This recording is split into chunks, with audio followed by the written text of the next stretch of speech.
Post মনে করি না। আমি আপনাদের খাদেম, আপনাদের খেদমতগার।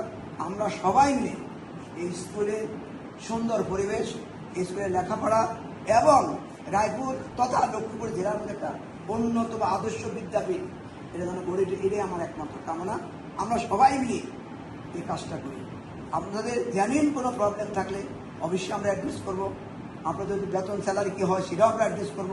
তবে সবাই আল্লাহকে হাজির নাজির, যারা আমাদের অন্য ধর্মাবলম্বী তারাকে ঈশ্বরকে হাজির নাজির, আমি বিনীত রিকোয়েস্ট করবো যে আপনারা সুন্দরভাবে একজন গার্ডিয়ান হয়ে, একজন পিতা যেটা পারে না সে শিক্ষক পারে, পিতা অনেক সময় পারে না, মা পারে না, কিন্তু সে শিক্ষক পারে, কারণ সে শিক্ষক কথা শুনতে বাধ্য, মার কথা শুনতে বাধ্য না, বাবার কথা শুনতে বাধ্য না।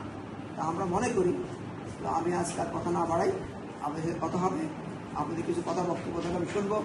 তো আপনাদের সর্বাঙ্গীন সুন্দর কামনা করি, আমি দোয়া করি। আমরা স্কুলের বয়স 41 বছর হচ্ছে, আমাদের বাচ্চাটাকে 8-9 বছর পরে আমরা হয়তো স্কুলটা রজত জয়ন্তী উদযাপন করবো। আমরা স্কুল তথা রায়পুর তথা লক্ষ্মীপুর, আমি আবারও বলি, লক্ষ্মীপুরটা আদর্শ বিদ্যাপীঠ গড়ে তুলবে এবং সেই বিদ্যাপীঠে কারিগর হবেন আপনারা। এই আশাবাদ ব্যক্ত করে আমার বক্তব্য শেষ করছি। আসসালামু আলাইকুম।